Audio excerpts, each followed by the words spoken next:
پورا کمرہ گلاب کے پھولوں کی خوشبو سے مہک رہا تھا، لیکن امل کی آنکھوں میں خوف تھا۔ اسے نہیں معلوم تھا کہ اس کا ہونے والا شوہر اس کے ساتھ کیسا رویہ اختیار کرے گا، اس کے ساتھ کیسا سلوک کرے گا۔ شاسم خان کے بارے میں جو کچھ اس نے سن رکھا تھا، اس کے بعد اس کا دل خوف سے کانپنے لگا تھا۔ دیکھو امل، تمہیں معلوم ہے کہ شاسم کس قدر شدت پسند مرد ہے۔ وہ نفرت اور محبت دونوں ہی شدید طریقے سے کرتا ہے۔ ہاں، وہ تھوڑا عیاش بھی تھا، مگر شادی کے بعد اپنی بیوی سے بہت محبت بھی کرنے لگا تھا، اور کنزا نے اس کی ساری بری عادتیں چھڑوا دی تھی۔ وہ اپنی بیوی سے بہت محبت کرتا تھا، اور میں نے سنا ہے کہ اس کی انہی شدتوں کی وجہ سے ہی اس کی پہلی بیوی مر گئی۔ اس وجہ سے تمہیں خاص خیال رکھنا ہوگا، اور اس کی شدت پسندی برداشت کرنے کے لیے تمہیں اپنے آپ کو تیار رکھنا ہوگا۔ تمہاری قسمت ایسی ہی ہے۔ اس کی ماں کی باتیں اس کے کانوں میں گونج رہی تھیں۔ ایک ایک آنسو اس کی گال سے ہوتا ہوا اس کی ہتھیلیوں پر گر رہا تھا۔ وہ اپنے ہاتھوں کی ہتھیلیوں کو دیکھ رہی تھی۔ شاید امل ایسی پہلی دلہن تھی جس کے ہاتھوں پر مہندی نہیں لگی ہوئی تھی۔ بغیر مہندی کے وہ اپنے ہاتھ دیکھ رہی تھی۔ تبھی کمرے کا دروازہ کھلا اور اسے بھاری قدموں کی آہٹ سنائی دی۔ اس نے نگاہیں مزید جھکا لی۔ تھوڑی ہی دیر بعد اسے کسی کی گرجدار آواز سنائی دی۔ دیکھو لڑکی، مجھے معلوم ہے تم کوئی پہلی دفعہ کسی کی دلہن بن کر نہیں بیٹھی ہو تو اس قدر چونچلے۔ جلدی سے یہ سب کچھ بیڈ سے صاف کرو، اور جلدی سے یہ سب پھول ہٹاؤ۔ شاسم کی بات سن کر وہ اس بات میں سر ہلاتی ہوئی جلدی سے اٹھی۔ اس نے نگاہیں اٹھا کر شاسم خان کو دیکھا، جس کے چہرے پر دنیا جہان کی سنجیدگی چھائی ہوئی تھی۔ وہ امل کو یوں دیکھ رہا تھا جیسے ابھی اسے کچا چبا جائے گا۔ امل نے خوف سے کپ کپاتے ہوئے بیڈ کے اوپر سے پھولوں کو جھاڑا۔ شاسم اس کی ہر حرکت نوٹ کر رہا تھا۔ اس کی نظر امل کے چہرے پر ٹک گئی تھی، اور چہرے سے ہوتی ہوئی اس کی گردن کے تل پر رک گئی۔ پھر اس نے اسے مخاطب کیا، دیکھو لڑکی، جتنا میں نے تمہارے بارے میں سنا تھا تم اس سے بڑھ کر حسین ہو۔ میں نے تو صرف اپنے بیٹے کی وجہ سے تمہارے ساتھ شادی کی تھی۔ میں نے تو سوچا تھا کہ کبھی کنزا کے ساتھ بے وفائی نہیں کروں گا، اس کی جگہ کسی اور کو کبھی نہیں دوں گا۔ لیکن کیا ہے کہ اس وقت تم مکمل طور پر میرے جذبات کو بھڑکا رہی ہو۔ میرے اندر کا وہ پرانا مرد جاگ گیا ہے۔ اس وقت جی چاہ رہا ہے تم سے اپنے سارے حقوق وصول کر لوں۔ نہ جانے کون کم بخت ہے جس نے تمہیں ٹھکرایا ہے۔ وہ اس کے قریب آ کر اس کی گال کو سہلاتا ہوا اپنا انگوٹھا اس کے ہونٹ پر رگڑنے لگا، اور یہ لمحہ تھا کہ امل کو یوں لگا جیسے اس کے سوئے وجود میں کرنٹ سا دوڑ گیا ہو۔ وہ 2 قدم پیچھے ہونے لگی تو شاسم خان کھینچ کر اسے اپنے سینے سے لگا چکا تھا۔ خبردار، جو تم نے مجھ سے دور جانے کی کوشش کی، ایک بات یاد رکھنا، اگر دوبارہ میرے قریب آنے پر مجھ سے دور جاؤ گی تو وہ حشر کروں گا کہ اپنے پاؤں پر چلنے کے قابل نہیں رہو گی۔ چلو شاباش، جلدی سے یہ بھاری بھرکم لباس اتار، مجھے تمہیں اس حسین لباس کے بغیر دیکھنا ہے۔ اس کی یہ بات سن کر وہ نگاہیں جھکائے کپ کپاتے ہوئے لبوں کے ساتھ بولی، یہ آپ کیا کہہ رہے ہیں؟ آپ نے میرے ساتھ شادی کیوں کی تھی؟ وہ گھبراتے ہوئے بمشکل بولی۔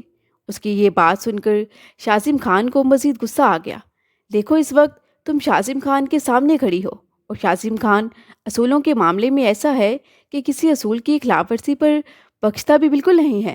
اس وجہ سے اگر دوبارہ تم نے مجھ سے کوئی سوال جواب کرنے کی کوشش کی تو یاد رکھنا کہ میں کیا کروں گا۔ یہ کہہ کر وہ اسے چینجنگ روم کی طرف دھکا دیتے ہوئے کہنے لگا، جلدی سے سادہ سے حلیے میں میرے سامنے آؤ۔ میں بغیر میک اپ کے تمہیں دیکھنا چاہتا ہوں کہ تم کتنی حسین ہو۔ شاسم کی بات سن کر وہ جلدی سے چینج کر کے پھر جلدی سے باہر واپس آئی۔ اس وقت وہ سادہ سے سفید شلوار قمیض میں موجود تھی، اور سفید لباس میں اس کی سفید رنگت مزید دمک رہی تھی۔ اس کی آنکھیں جھکی ہوئی تھیں۔ وہ اس کے سامنے ایسے کھڑی تھی جیسے کوئی بت ہو۔ اگلے ہی لمحے شاسم نے اسے بازو سے پکڑ کر اپنے قریب کیا اور کہنے لگا، جی تو چاہ رہا ہے کہ میں ایک لمحہ بھی انتظار نہ کروں۔ بہت حسین ہو تم، کنزا سے بھی زیادہ خوبصورت ہو۔ تم مکمل طور پر پٹاخہ ہو۔ وہ 40 سال کی عمر میں ایک 22 سال کی لڑکی سے شادی کر چکا تھا۔ یہ شادی اس کی ماں نے بہت مجبور کر کے کروائی تھی۔ وہ شادی نہیں کرنا چاہتا تھا۔ کنزا کی موت کے ساتھ ہی اس کے سب ارمان اور خواہشات مر چکی تھیں۔ اب اسے کوئی عورت بیوی کے روپ میں نہیں چاہیے تھی، بس اپنے بچے کے لیے ایک ماں چاہیے تھی جو اس کے بچے کو مدر فیڈ کروا سکے، جو ایک طلاق یافتہ یا بیوہ عورت ہو سکتی تھی، جو کبھی بھی اس کے دل کو نہیں پا سکتی تھی کیونکہ وہ اسے کسی اور کی استعمال شدہ چیز لگتی تھی، لیکن آج سب الٹ پلٹ گیا تھا۔ اس لڑکی کے حسن نے اسے پاگل کر دیا تھا۔ وہ اپنی کم عمر بیوی کے حسن میں کھو چکا تھا۔ کیا ہے نا، اس سفید سوٹ میں بھی تم مجھے زیادہ اچھی نہیں لگ رہی، اس لیے میں اس کے بغیر تمہیں دیکھنا چاہتا ہوں کہ تم کیسے لگتی ہو۔ وہ جیسے نشے میں تھا، اسے خود سمجھ نہیں آ رہی تھی کہ وہ کیا بول رہا ہے۔ اس کی بے باک باتیں سن کر وہ مزید سمٹ گئی۔ اس کا یوں خود میں سمٹنا بھی شاسم نے اچھے سے نوٹ کیا تھا۔ دیکھو، میں عورتوں کی ہر حرکت سے اچھی طرح واقف ہوں کہ وہ کس طرح کے موڈ میں ہوتے ہوئے کیا کرنا چاہتی ہیں، کیونکہ بہت عورتوں سے تعلقات رہ چکے ہیں میرے، اور تمہارا یوں سمٹنا مجھے اچھی طرح بتا رہا ہے کہ تم بھی شاسم خان کی قربت کے لیے بے حد بےتاب ہو۔ بس یہ یوں ہی اپنی آنکھوں کے سامنے شرم کا پردہ گرایا ہوا ہے۔ چلو اپنی شرم اتارو اور میرے پاس آؤ، میری شرٹ کے بٹن کھولو۔ وہ اسے مکمل طور پر اس کی شرم و حیا سے باہر نکالنا چاہتا تھا، اور چاہتا تھا وہ بھی اپنے جذبات کا کھل کر اظہار کرے، جو شاسم خان کی محض خوش فہمی تھی۔ چلو آؤ، میری شرٹ کے بٹن کھولو۔ اس کی بھاری آواز کمرے میں گونجی تھی، مگر امل نے خود کے گرد دوپٹہ لپیٹ لیا اور اپنی جگہ سے ہل بھی نہ سکی۔ لیکن اگلے ہی لمحے شاسم خان غصے سے اس کے قریب آیا اور اس کو جبڑے سے دبوچ کر کہنے لگا، یہ شریفانہ انداز میرے سامنے نہیں چلے گا۔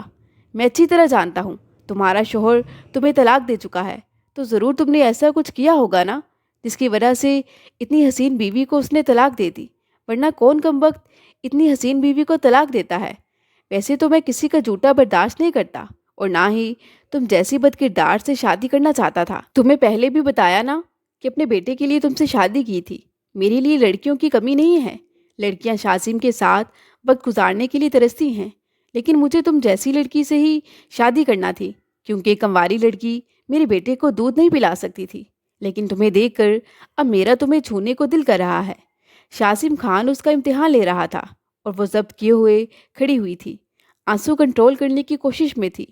شاسم نے اس کے سینے پر ہاتھ رکھتے ہوئے اسے پیچھے بیٹھنے کی طرف دھکا دیا تو وہ لڑکھڑاتی ہوئی بیڈ پر جا گری۔ وہ اس کے قریب آیا۔ پہلے میں تمہارے ساتھ کیا کروں؟ تمہیں کیا سب سے زیادہ اچھا لگتا ہے؟ وہ اس کے کان میں سرگوشیانہ انداز میں بولا تو وہ گھبراتی ہوئی اس کے سینے پر ہاتھ رکھے اسے خود سے دور کرنے کی کوشش کرنے لگی۔ تبھی کمرے کے دروازے پر دستک ہوئی۔ اوہو، اب کون آ گیا؟ سارے موڈ کا بیڑا غرق کر دیا۔ وہ اسے دور ہوتا ہوا دروازے کی طرف بڑھا اور غصے سے دروازہ کھولا۔ سامنے اس کی بڑی بابی کھڑی تھی۔ شاسم، ہادی بہت زیادہ رو رہا ہے۔ اس نے ہادی کو اس کے باپ یعنی شاسم خان کو پکڑایا۔ بیٹے کو سینے سے لگاتا ہوا وہ دروازہ بند کر چکا تھا۔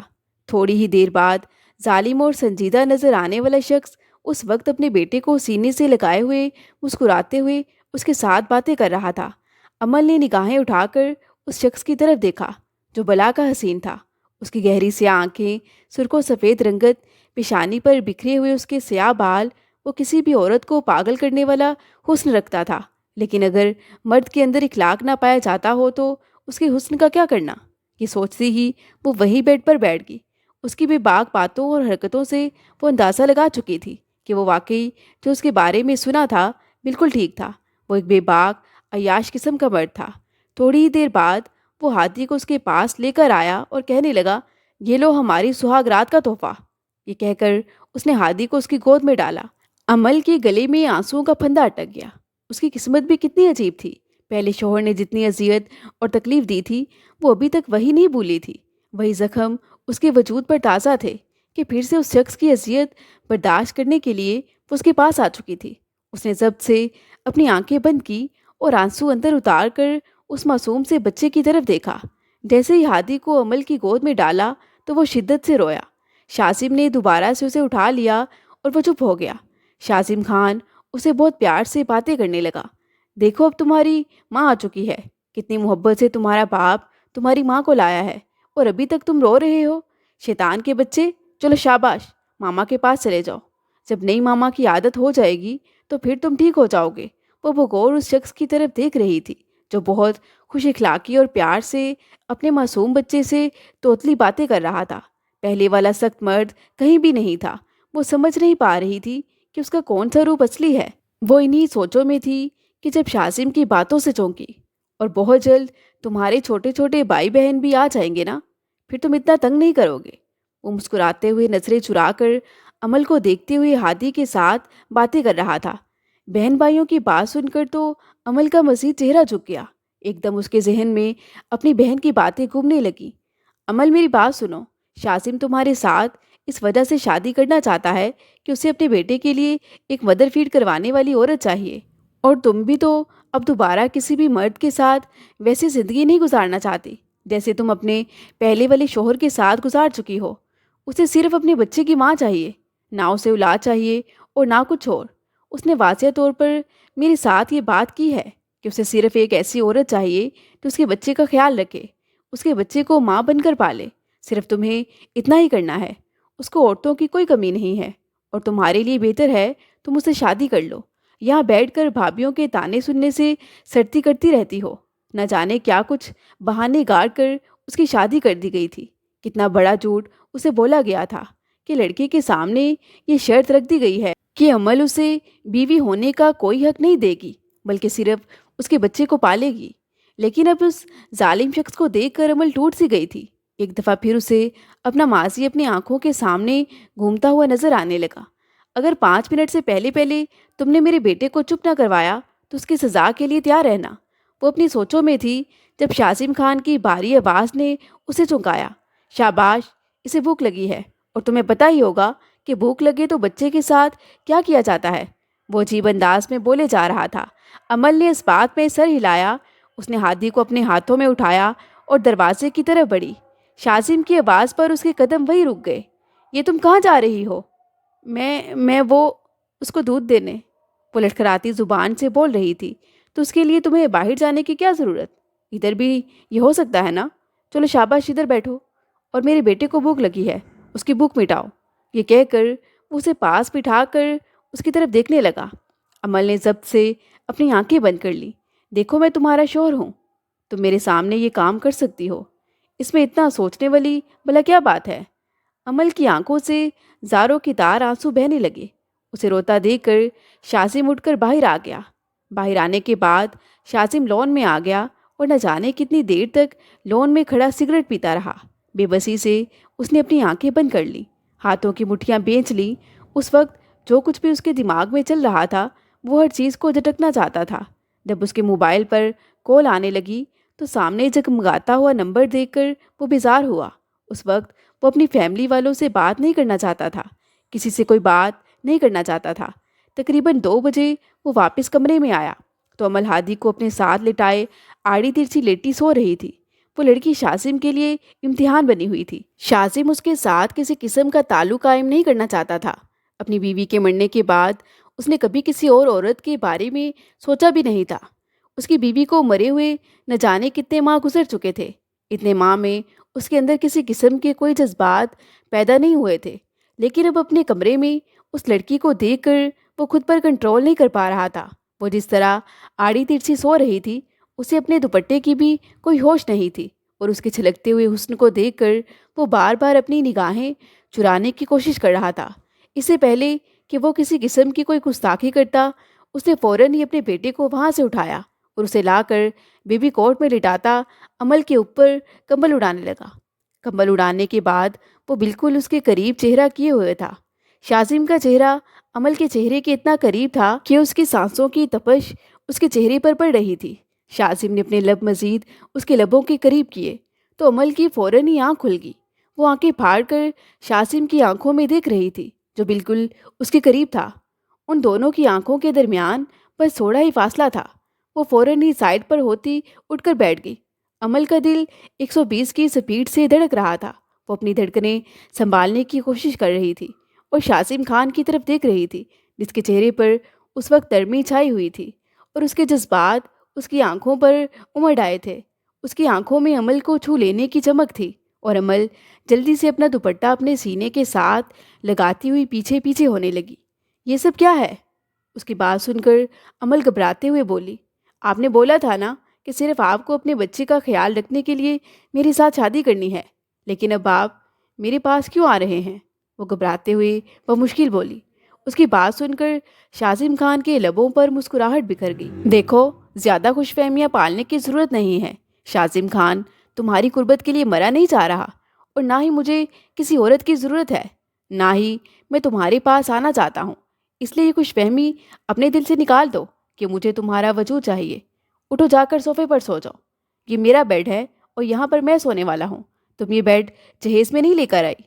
وہ اپنی انا کو برقرار رکھنے کے لیے غصے میں بولا تو عمل فوراً ہی اپنا دوپٹہ اٹھاتے ہوئے صوفے پر چلی گئی۔ شازم سونے کے لیے لیٹ گیا، لیکن اسے نیند نہیں آ رہی تھی۔ اتنے مہینوں بعد اس کا دل چاہ رہا تھا آج وہ اپنے اوپر لگائی سب پابندیاں ختم کر دے۔ عمل کی سانسوں کی آواز شازم کے جذبات کو مزید بھڑکا رہی تھی۔ بار بار وہ مڑ کر اس لڑکی کی طرف دیکھتا، اس کا وجود اس کے لیے امتحان بنتا جا رہا تھا۔ وہ اٹھا اور باہر آ گیا۔ اس وقت اس نے سیدھا سوئمنگ پول میں چھلانگ لگا دی۔ وہ اپنے اندر لگی ہوئی آگ کو ٹھنڈی کرنے کی کوشش کر رہا تھا، جو کہ شاید اتنی آسانی سے نہیں بجھنے والی تھی۔ نہ جانے وہ کتنی دیر تک سوئمنگ پول کے ٹھنڈے پانی میں آنکھیں بند کیے خود کو ریلیکس کرنے کی کوشش کرتا رہا۔ اتنی ٹھنڈ میں اگر کوئی اسے سوئمنگ پول کے اس ٹھنڈے پانی میں دیکھ لیتا تو ضرور اسے پاگل سمجھتا۔ اس کے بعد اسے اپنے جذبات پر کچھ کنٹرول ہوا تو آ کر سونے کے لیے لیٹ گیا۔ صبح جب عمل کی آنکھ کھلی تو اس نے سب سے پہلے اس شخص کی طرف دیکھا جو دنیا جہان سے بیگانہ سو رہا تھا، اور کمرے میں ہادی کے رونے کی آواز گونج رہی تھی۔ وہ جلدی سے اٹھتی ہوئی ہادی کے پاس آئی، اسے بیبی کوٹ سے اٹھایا اور اپنے سینے سے لگاتی خاموش کروانے لگی، لیکن وہ خاموش نہیں ہو رہا تھا۔ تھوڑی دیر بعد اسے دروازے پر دستک کی آواز آئی۔ سامنے ہی سائمہ بیگم کھڑی تھی۔ سائمہ بیگم مسکراتے ہوئے کہنے لگی، بیٹا کیا ہوا ہے؟ ہادی چپ نہیں ہو رہا۔ ادھر مجھے دو، دادی کے پاس آئے گا تو فوراً چپ ہو جائے گا۔ تم فریش ہو کر آ جاؤ اور شاسم کو بھی اٹھاتے ہوئے ساتھ لے کر آنا۔ سائمہ بیگم نے مسکراتے ہوئے اس معصوم سی لڑکی کی طرف دیکھا۔ وہ زبردستی اپنے چہرے پر مسکراہٹ سجاتے ہوئے ان کی بات پر سر ہلاتے ہوئے اپنے کمرے میں واپس آئی، لیکن جیسے ہی وہ کمرے میں داخل ہوئی، سامنے ہی بغیر شرٹ کے آئینے کے سامنے کھڑا شاسم اپنے بال بنا رہا تھا۔ جب وہ کمرے سے باہر گئی تب وہ سو رہا تھا، لیکن اب شاور لے کر بھی نکل چکا تھا۔ چہرے پر پھر سے سنجیدگی چھا چکی تھی۔ ہادی کہاں ہے؟ وہ بھاری آواز سے بولا۔ وہ آنٹی کے پاس ہے۔ وہ آنٹی کی ذمہ داری نہیں ہے بلکہ تمہاری ذمہ داری ہے، اس نے مدھم آواز میں کہا۔ جی میں فریش ہو کر جانے لگی ہوں۔ وہ واش روم میں چلی گئی اور شازم کھڑا اس کے بارے میں سوچنے لگا۔ نہ جانے کیوں وہ معصوم سی لڑکی جو شازم خان کی چھوٹی چھوٹی بات پر ڈر جاتی تھی، گھبرا جاتی تھی، کبھی وہ بہت ہی زیادہ معصوم لگنے لگتی تھی، اور کبھی اس کے بارے میں دوسروں سے سنی سنائی باتیں یاد کر کے اسے وہ بہت بری لگنے لگتی۔ وہ عمل سے پہلے نیچے آ چکا تھا اور ہادی کے ساتھ پیار سے باتیں کر رہا تھا۔ وہ بھی تیار ہو کر سیڑھیاں اترتی ہوئی ان سب کے ساتھ ڈائننگ ٹیبل پر آ بیٹھی۔ شازم کو رات کی نسبت اب وہ بہت فریش اور مزید پیاری لگی۔ اس کا چہرہ کسی بھی قسم کے میک اپ سے آزاد تھا اور قدرتی حسن سے خوب ملا تھا۔ شازم نظریں چرا کر بار بار اسے ہی دیکھ رہا تھا۔ وہ ڈائننگ ٹیبل پر آ کر بیٹھے تو سائمہ بیگم مسکراتے ہوئے دونوں کی طرف دیکھنے لگی۔ تو کیسی لگی تمہیں عمل؟ مجھے امید ہے میری پسند تمہیں بہت پسند آئی ہوگی، انہوں نے مسکراتے ہوئے کہا۔ ہاں، بہت اچھی، خوبصورت اور حسین لڑکی آپ نے میرے لیے پسند کی ہے۔ عمل کا چہرہ سرخ ہوا تھا۔ وہ ہلکا سا مسکرائی ہی تھی کہ وہ الگ بات ہے کہ طلاق یافتہ ہے۔ آخر میں وہ طلق بات کرنا نہیں بھولا تھا۔ یہ بات سن کر عمل کے دل کو کچھ ہوا تھا۔ اس کی مسکراہٹ ایک دم سے غائب ہو گئی تھی۔ تھوڑا سا ہی ناشتہ کرنے کے بعد عمل اٹھ کر چلی گئی۔ دیکھو شازم بیٹا، تمہیں ایسے یہ فضول بات کرنے کی کیا ضرورت تھی؟ سائمہ بیگم نے سخت لہجے میں اس سے کہا۔ تو مما، میں نے بولا تھا کہ میری اس کے ساتھ شادی کروائیں، وہ ناشتے کے ساتھ انصاف کرتے ہوئے بولا۔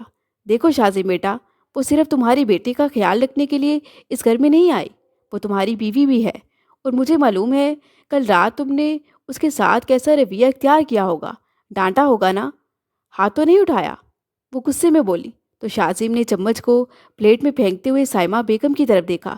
مما، آپ نے مجھے اتنا درندہ سمجھ رکھا ہے؟ آپ نے اسے پوچھا ہے کہ میں نے اس پر ہاتھ اٹھایا ہے؟ وہ آپ کے پاس میری جھوٹی شکایت لے کر تو نہیں آئی کہ میں نے اس پر ہاتھ اٹھایا ہے؟ وہ ایک دم سے چینکتے ہوئے بولا۔ شازم بیٹا، مجھے کسی نے کچھ بھی نہیں کہا۔ تمہاری یہی عادت مجھے بری لگتی ہے کہ تم بہت جلد بدگمان ہو جاتے ہو اور خود سے کچھ بھی سوچنے لگتے ہو۔ ماما دیکھیں، میرے ساتھ جھوٹ بولنے کی ضرورت نہیں ہے، ضرور اسی نے آپ سے یہ کچھ کہا ہوگا، میں بھلا اس پر ہاتھ کیوں اٹھاؤں گا؟ وہ غصے میں چلاتا ہوا چیئر کو پیچھے کی طرف ٹھوکر مارتا ہوا گھر سے باہر چلا گیا اور سائمہ بیگم وہیں پریشان بیٹھی رہ گئی۔ ان کی آنکھوں میں بے شمار آنسو تھے۔ وہ اپنے بیٹے کی اسی عادت سے بہت پریشان تھی کہ وہ بہت جلد غصے میں آ جاتا تھا، ہر کسی سے جلد بدگمان ہو جاتا تھا۔ وہ کسی بھی طرح سے اپنے بیٹے کو خوش اور اس کا گھر بستا ہوا دیکھنا چاہتی تھیں۔ عمل خوف سے پلر کے پیچھے چھپی سارا منظر دیکھ کر پریشان ہو چکی تھی۔ وہ سہمی ہوئی سائمہ بیگم کی طرف دیکھے جا رہی تھی۔ سائمہ بیگم نے اسے بہت پیار سے اپنے پاس بلایا۔ وہ سہمی ہوئی ان کے پاس آئی اور کہنے لگی، آنٹی پلیز آپ انہیں کچھ مت کہیں، وہ بہت زیادہ غصے کے تیز ہیں، وہ سارا غصہ شاید مجھ پر نکالیں گے۔ ارے ارے، ایسے کیسے نکال دے گا؟ ابھی میں زندہ ہوں، میں تمہارے ساتھ کچھ غلط نہیں ہونے دوں گی، تم ڈرو مت۔ بس بیٹا تھوڑا صبر اور حوصلے سے کام لینا، ایک دن ایسا ضرور آئے گا کہ وہ تمہیں پوری عزت، محبت اور بیوی کی حیثیت دے گا۔ سائمہ بیگم نے بیٹے کا گھر بچانے کو پوری کوشش کی، مگر آنٹی آپ نے تو بولا تھا کہ انہوں نے صرف میرے ساتھ ہادی کے لیے شادی کی ہے، لیکن ابھی آپ… اس سے آگے وہ مزید کچھ بول نہ پائی۔ بیٹا مجھے پتا ہے تمہارے ذہن میں بہت سے سوالات ہوں گے۔ شاسم کی زندگی میں کچھ ایسے حادثات ہوئے ہیں جن کی وجہ سے وہ ایسا بدمزاج ہو گیا ہے۔ پہلے وہ ایسا ہرگز نہیں تھا۔ یونیورسٹی میں اسے ایک لڑکی پسند آ گئی تھی جس سے وہ بہت محبت کرتا تھا۔ اس کے علاوہ کسی اور لڑکی کو اپنی زندگی میں شامل نہیں کرنا چاہتا تھا۔ اسی کی خاطر شاسم نے اپنے پھپھوزاد کزن کا رشتہ ٹکرا دیا اور اپنے بابا جان کو بھی ناراض کیا۔ بعد میں اس لڑکی نے اس کے دوست سے شادی کر لی اور اس کے ساتھ لندن چلی گئی۔ کچھ ہی ماہ بعد شاسم کے بابا جان کا انتقال ہو گیا اور یہ مزید افسوس میں چلا گیا کہ بابا جان مجھ سے ناراض چلے گئے۔ اس حادثے کے بعد شاسم نے اپنے غم کو بلانے کے لیے کچھ غلط قسم کے دوست بنا لیے، جن کے ساتھ کلبوں میں جانا اور کئی لڑکیوں سے دوستیاں کر لی، یہاں تک کہ کئی دن گھر نہیں آتا تھا۔ پھر میں نے زبردستی کنزا سے اس کی شادی کی، جس نے مکمل طور پر میرے بیٹے کو سنبھال لیا۔ شروع میں یہ اس کے ساتھ بھی بہت غلط طریقے سے پیش آتا تھا، مگر آہستہ آہستہ اس نے شاسم کے دل میں جگہ بنا لی۔ پھر ہادی کی پیدائش کے ساتھ ہی اس کی موت ہو گئی اور میرا بیٹا ایک بار پھر پہلے ہی کی طرح اداس ہو گیا۔ اسی وجہ سے وہ ڈسٹرب ہے۔ تمہیں پریشان ہونے کی بالکل ضرورت نہیں میری بچی۔ میں چاہتی ہوں تم اسے بالکل کنزا کی طرح سنبھال لو اور ہادی کو بھی ایک ماں کا پیار دو۔ میں ساری زندگی تمہاری احسان مند رہوں گی۔ سائمہ بیگم نے محبت سے سمجھایا تو وہ نگاہیں جھکا کر کچھ سوچنے لگی۔ کمرے میں آ کر بھی وہ سائمہ بیگم کی باتوں کو سوچتی رہی۔ وہ جانتی تھی جیسا اس کی ساس اس کو سمجھا رہی ہیں وہ کبھی نہیں ہو سکتا تھا۔ وہ نہیں جانتی تھی کہ ان کا بیٹا اس سے کس قدر بدگمان ہے۔ کنزا میں اور اس میں بہت فرق تھا۔ ابھی وہ انہی سوچوں میں تھی کہ ہادی کے رونے کی آواز نے اسے اپنے پاس بلا لیا اور سارا دن وہ ہادی کے ساتھ مصروف رہی۔ کب دن گزرا پتہ ہی نہ چلا۔ یہ جو تمہارا حسن ہے نہ جانے کتنے مردوں کو بہکاتا ہے۔ میں تم سے عمر میں بڑا ہونا، اس وجہ سے تم مجھ سے محبت نہیں کرتی بلکہ اور مردوں میں تم انٹرسٹ لیتی ہو۔ یہ کہہ کر وہ عمل کے بالوں کو مٹھیوں میں دبوچتا اسے بیڈ پر پھینک چکا تھا۔ دیکھیے میری بات کا یقین کریں، میں آپ سے محبت کرتی ہوں۔ میں نے آپ کے علاوہ کبھی کسی کے بارے میں نہیں سوچا۔ جھوٹ بولتی ہو تم، جھوٹی مکار عورت، کس کس کو گھر میں بلاتی ہو؟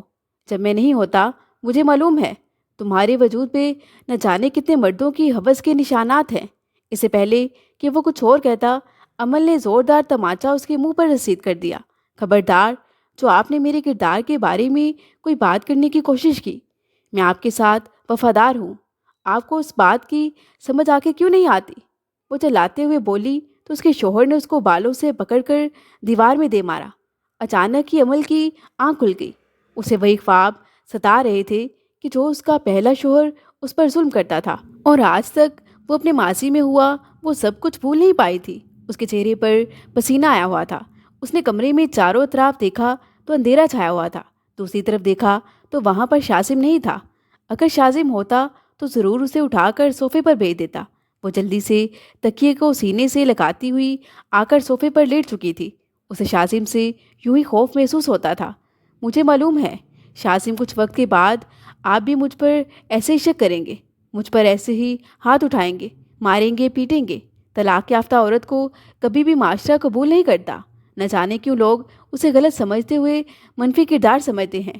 اسے اس بات کی کبھی بھی سمجھ نہیں آتی تھی۔ وہ صوفے پر گھٹنوں کے اوپر سر رکھے نہ جانے کتنی دیر تک شدت سے روتی رہی۔ جب اچانک کمرے کا دروازہ کھلا اور شاسم خان غصے میں کمرے میں داخل ہوا۔ اسے ہوش آیا تو ہادی کے رونے کی آواز سنائی دی۔ اس نے نگاہیں اٹھا کر شاسم کی طرف دیکھا اور فوراً ہی اپنے آنسو صاف کرتی ہادی کی طرف بھاگی۔ یہاں کس چیز کا ماتم منا رہی ہو تم؟ تمہیں ہادی کی دیکھ بھال کے لیے لے کر آیا ہوں نا۔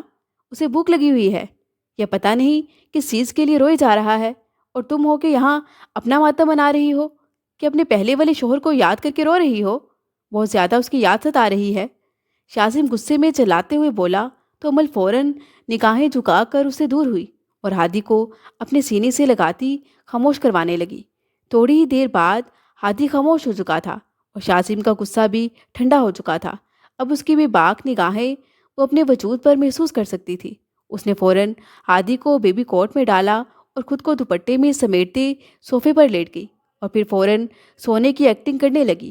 حالانکہ نیند اس سے کوسوں دور تھی، وہ یوں ہی کمبل میں منہ چھپائے لیٹی اپنے ماضی اور مستقبل کے بارے میں سوچتی رہی۔ شاسم اسے بغور دیکھ رہا تھا۔ وہ بھی اٹھا اور فریش ہو کر سونے کے لیے لیٹ گیا۔ صبح وہ دیر تک سوتی رہی۔ شاسم اس سے پہلے اٹھ کر فریش ہو چکا تھا۔ جب وہ اٹھی وہ ڈریسنگ ٹیبل کے سامنے کھڑا تھا۔ وہ اٹھ کر واش روم جانے ہی لگی تھی کہ جب شاسم نے اسے اپنے پاس بلایا اور اس کو بازو سے پکڑ کر اپنے قریب کر لیا۔ وہ سیدھا شاسم کے سینے سے جا لگی تھی۔ اس کی دھڑکن شاسم کو اپنے سینے سے لگتی ہوئی دھڑکتی ہوئی محسوس ہو رہی تھی۔ وہ اسے اپنے ساتھ لگائے ہوئے اس کے چہرے کی طرف دیکھنے لگا۔ امل فوراً ہی نگاہیں جھکا چکی تھی۔ اس کی آنکھوں میں حیا کے سارے رنگ اتر آئے تھے۔ تمہیں یہ خوش فہمی کیوں ہوتی ہے کہ اگر میں تمہیں اپنے قریب کرتا ہوں تو تمہارے ساتھ کوئی گستاخی کروں گا؟ وہ مزید اپنی نگاہیں جھکا چکی تھی۔ نہیں، میں نے تو ایسا کچھ نہیں کہا، نہ ہی میں ایسا کچھ سوچتی ہوں۔ یہ کہہ کر وہ خود کو اسے چھڑانے کی کوشش کرنے لگی، لیکن شاسم خان اسے مکمل طور پر اپنے ساتھ لگا چکا تھا۔ وہ یوں تھے جیسے ان کے اندر ایک ہی جان بستی ہو۔ شاسم نے اس کی آنکھوں کی طرف دیکھا جن میں ابھی بھی نیند اتری ہوئی تھی۔ کیا رات کو لیٹ سوئی تھی تو اس قدر تمہاری آنکھیں نیند کی وجہ سے لال ہو رہی ہیں؟ امل نے نفی میں سر ہلایا۔ نہیں تو پھر آنکھیں اتنی لال کیوں ہو رہی ہیں؟ وہ مجھے عادت نہیں ہے نا اتنا زیادہ سونے کی، شاید زیادہ سو گئی ہوں۔ وہ نگاہیں جھکائے بولی۔ مگر کم کیوں سوتی تھی؟ وہ سوال پر سوال کیے جا رہا تھا۔ اب کی بار امل کی آنکھوں میں نمی تیرنے لگی۔ دیکھو، یہ بات بات پر رونے والا تماشا نہ لگاؤ، جاؤ جا کر فریش ہو جاؤ۔ یہ کہہ کر اس نے جھٹکے سے امل کو خود سے دور کیا تو امل فوراً ہی وارڈروب سے اپنا ڈریس نکالتی ہوئی واش روم کی طرف چلی گئی۔ تھوڑی دیر بعد وہ فریش ہو کر آئی تو اس کے چہرے کی صاف شفاف رنگت نکھری ہوئی تھی، اور شاسم تو یوں تھا جیسے اس نے اس سے پہلے کوئی حسین لڑکی نہ دیکھی ہو۔ اس قدر خوبصورت لڑکی، وہ بھی اس کی دست میں تھی۔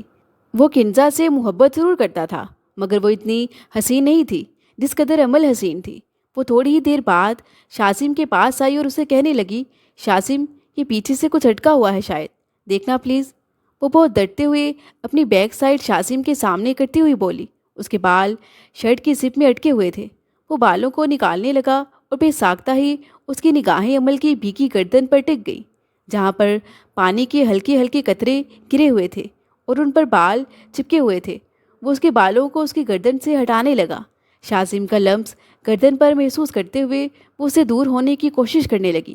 اسے کبھی بھی اس کے شوہر نے اتنی محبت سے نہیں چھوا تھا جیسے شاسم خان کی انگلیاں اس کی گردن پر حرکت کر رہی تھیں، اور عمل یوں تھی جیسے اس کا دل ابھی پسلیاں توڑ کر باہر آ جائے گا۔ اسے پہلے کہ شاسم کوئی گستاخی کرتا دروازے پر دستک ہوئی اور عمل فوراً ہی شاسم سے دور ہوئی۔ وہ ملازمہ کو خونخوار نگاہوں سے دیکھتا ہوا کہنے لگا، ہاں بھی آ رہے ہیں، جاؤ تم نیچے۔ وہ اپنے بالوں کو سلجھاتی ہوئی بار بار آئینے میں سے شاسم کو دیکھ رہی تھی۔ جب شاسم نے اس کی طرف دیکھا وہ فوراً ہی نگاہیں جھکا کر خود کو لا علم ظاہر کرنے لگی۔ شاسم اس کے قریب آیا، اس کے ہاتھوں کو اپنے ہاتھوں کی گرفت میں لیتا ہوا کہنے لگا، نیچے کسی کو یہ علم نہیں ہونا چاہیے کہ ہم دونوں کے درمیان کسی قسم کا کوئی تعلق یا رشتہ نہیں ہے۔ یہ کہہ کر اس کے ہاتھ کو اپنے ہاتھوں کی گرفت میں لے چکا تھا اور عمل کا ہاتھ کپ کپانے لگا تھا۔ اتنے نرم لہجے اور اتنے نرم رویے کی تو اسے عادت ہی نہیں تھی۔ کوئی مرد اور اتنی محبت سے کیسے پیش آ سکتا تھا؟ وہ سب اسے مذاق لگ رہا تھا۔ رات والا اس کا رویہ وہ سخت تھا، لیکن ابھی وہ نارمل انداز میں اس سے بات کر رہا تھا جیسے ایک بہت ہنسمکھ انسان۔ وہ اسے وقت کا احساس دلاتے ہوئے بتانے لگی کہ آفس سے دیر ہو رہی ہے، وہ بھی چونکتا ہوا اسے ساتھ لیے نیچے ناشتے کی ٹیبل پر آ گیا۔ آج عمل کو وہ مرد اچھا لگ رہا تھا، وہ اسے کنکھیوں سے دیکھ رہی تھی۔ آج وہ سائمہ بیگم کو خوش لگی تھی، جسے دیکھ کر ان کے دل میں اطمینان ہوا تھا۔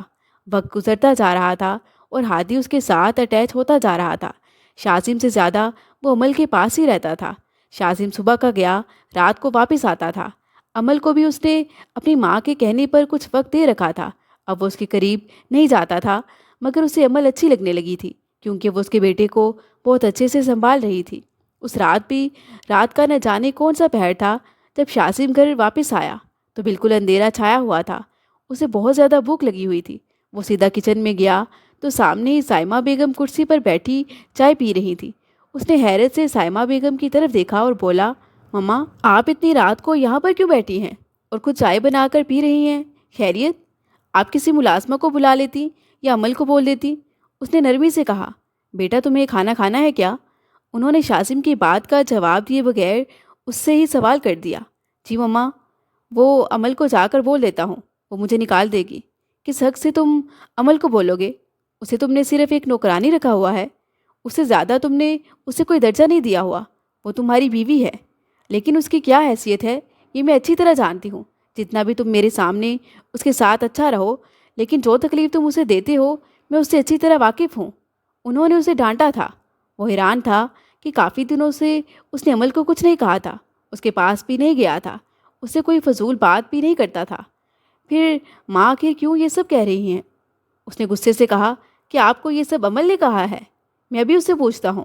وہ غصے سے ببھرا اپنے کمرے میں جانے لگا، مگر سائمہ بیگم نے اسے روک لیا۔ یہ کیا تم ہر بات پر اتنے بدگمان ہو جاتے ہو؟ ہر بات بتانے سے ہی پتہ نہیں چلتی؟ تمہیں کچھ ہوش بھی ہے؟ پچھلے 3 دن سے اسے کس قدر شدید بخار ہے، وہ صوفے پر سوتی ہے، میڈیسن تم نے اسے لا کر نہیں دی۔ وہ تمہارے ایک بچے کو پالتی ہے، تمہیں معلوم ہے کہ وہ اپنے بچے کو چھوڑ کر آئی ہوئی ہے اپنے پہلے والے شوہر کے پاس۔ وہ اسے یاد آتا ہے، اسے اجازت ہے اپنے بچے سے ملنے کے لیے، لیکن تم کبھی اسے لے کر نہیں گئے، کبھی اسے پوچھا کہ وہ کس تکلیف سے گزر رہی ہے۔ تمہیں تو بس ایک نوکرانی مل گئی ہے۔ سائمہ بیگم غصے میں چلاتے ہوئے بول رہی تھی، اور وہ سائمہ بیگم کی طرف دیکھ کر کہنے لگا، مما، یہ اچانک سے آپ کو کیا ہو گیا ہے؟ آپ کو معلوم ہے میں نے صرف ہادی کی وجہ سے شادی کی ہے، اور آپ کو یہ لگتا ہے کہ میں اسے کسی قسم کا بیویوں والا حق دوں گا؟ تو یہ آپ کی غلط فہمی ہے۔ ویسے بھی وہ ایک طلاق یافتہ لڑکی ہے اور میں اسے کوئی حق دینے والا نہیں۔ یہ کہہ کر وہ اپنے لیے خود ہی کھانا نکالنے لگا۔ سائمہ بیگم نفی میں سر ہلاتے ہوئے وہاں سے چلی گئیں۔ تھوڑی دیر بعد وہ کھانا کھا کر واپس کمرے میں آیا تو اس کی نگاہیں صوفے کی طرف گئی، جہاں پر وہ ٹھنڈ سے دوہری ہو رہی تھی۔ صوفہ کھڑکی کے پاس پڑا ہوا تھا اور کھڑکی سے آنے والی ٹھنڈی ہوا سے اس کا وجود کپ کپا رہا تھا۔ اس نے سر تک کمبل اوڑھا ہوا تھا۔ وہ دھیرے دھیرے اس کے پاس آیا اور صوفے کے پاس بیٹھا۔ اس کے چہرے سے کمبل ہٹایا تو اس کی آنکھیں بند تھیں۔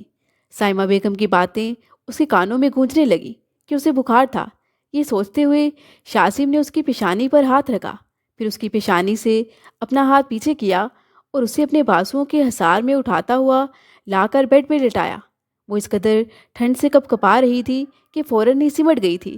شاذم نے اس کے اوپر کمبل اڑایا تو وہ شاذم کو مزید اپنے قریب کرنے لگی۔ شاذم کے ہاتھوں کو اپنے پاس کر لیا اور تھوڑی سی آنکھیں کھولی۔ اس وقت شاید وہ ہوش میں نہیں تھی، جس وجہ سے شاذم کو کھینچ کر اپنے پاس کرنے لگی تھی، یا شاید اس وقت اسے کوئی ایسا شخص چاہیے تھا جو اسے حوصلہ دیتا، دلاسا دیتا، اس کے پاس رہتا۔ اور شاذم بھی سب کچھ بھلا کر اس کے قریب ہوا اور اسے اپنے بازوؤں کے حصار میں لے لیا۔ وہ شاذم خان کے سینے میں منہ چھپاتے ہوئے کہنے لگی، شاذم، میرے پاس ہی رہیے گا، مجھے بہت ڈر لگ رہا ہے۔ نہ جانے کیوں وہ ایسی باتیں کر رہی تھی، شاید اسے اس وقت کچھ اچھا سننا تھا، جس کی وجہ سے وہ شاذم کے یوں سینے سے لگی ہوئی تھی، اور شاذم بھی کسی قسم کی تلخ بات نہیں کرنا چاہتا تھا۔ شاذم مزید اسے اپنے سینے سے لگا کر اس کی پشت کو سہلانے لگا۔ اس کا وجود بخار میں تپ رہا تھا۔ دھیرے دھیرے وہ اس کی پیشانی کو دباتا ہوا کہنے لگا، سر میں درد ہو رہا ہے کیا؟ بہت زیادہ درد ہو رہا ہے، وہ فوراً بولی تھی۔ اس وقت شاید اسے اندازہ نہیں تھا کہ وہ شاذم کے کس قدر قریب ہے اور شاذم کے جذبات کو مکمل طور پر بھڑکا چکی ہے۔ شاذم مکمل طور پر بہکا ہوا اس کی طرف دیکھے جا رہا تھا اس کا تبتا وجود مکمل طور پر شاسم کے حصار میں تھا، اور شاسم چاہ کر بھی اسے خود سے دور نہیں کر پا رہا تھا۔ ایک رشتہ نکاح جیسا پاکیزہ رشتہ تھا جو اسے ہر حد پار کرنے پر مجبور کر رہا تھا، اور یہ کہہ رہا تھا کہ وہ بیوی ہے تمہاری، کیوں اسے دور کر رہے ہو؟ اس کے پاس جاؤ، اس کے قریب جاؤ اور اسے محبت دو، پیار دو۔ شاسم کہنے لگا، کیا ہوا، اتنا زیادہ بخار کیوں ہو گیا؟ وہ آگے سے کہنے لگی، شاسم میں زیادہ سوچتی ہوں نا، پھر مجھے بخار ہو جاتا ہے۔ کیا سوچتی رہتی ہو؟ شاسم نے بہت نرمی سے اس سے پوچھا۔ آپ بھی مجھ پر ویسے ہی ظلم کریں گے نا جیسے میرا پہلے والا شوہر کرتا تھا؟ آپ کو پتہ ہے ہادی سے مجھے بہت زیادہ محبت ہو گئی ہے، اس میں مجھے اپنا بیٹا نظر آتا ہے، لیکن مجھے ایسا لگتا ہے میں ہادی کے ساتھ زیادہ اٹیچ ہو گئی تو آپ مجھے اپنی زندگی سے نکال دو گے۔ ہادی بڑا ہو جائے گا، جب وہ خود سمجھدار ہو جائے گا تو آپ مجھے اپنی زندگی سے نکال دو گے، کیونکہ آپ نے میرے ساتھ ہادی کے لیے شادی کی تھی نا۔ وہ بنا سوچے سمجھے بولتی ہی جا رہی تھی۔ اس کی باتوں کو بامشکل سمجھتا وہ معنی خیز انداز میں کہنے لگا، تو کیا ہادی کا ایک اور بھائی ہونا چاہیے؟ پھر اس کے بڑے ہوتے تک تم پھر ایک دفعہ کافی سال تک میرے ساتھ رہو گی۔ جب وہ تھوڑا سا بڑا ہو جائے گا، سمجھدار ہو جائے گا، پھر ایک اور بیوی لے آئیں گے، تب تک ہم کافی ٹائم تک ایک دوسرے کے ساتھ ہو سکتے ہیں۔ وہ اس کے کان میں سرگوشیانہ انداز میں بولا تو اس کی بات سن کر وہ مزید سمٹ گئی تھی اور اس کے سینے میں چھپ گئی تھی۔ وہ اس لڑکی کی طرف دیکھے جا رہا تھا اور پھر اس کے ساتھ دھیرے دھیرے اپنی ساری حد پار کرتا گیا۔ صبح جب اس کی آنکھ کھلی تو وہ اس کے پاس نہیں تھی۔ اس نے باہر بھی اسے ڈھونڈا مگر وہ اسے کہیں نہیں ملی۔ اچانک یہ دیکھ کر اس کے ہوش اڑ گئے کہ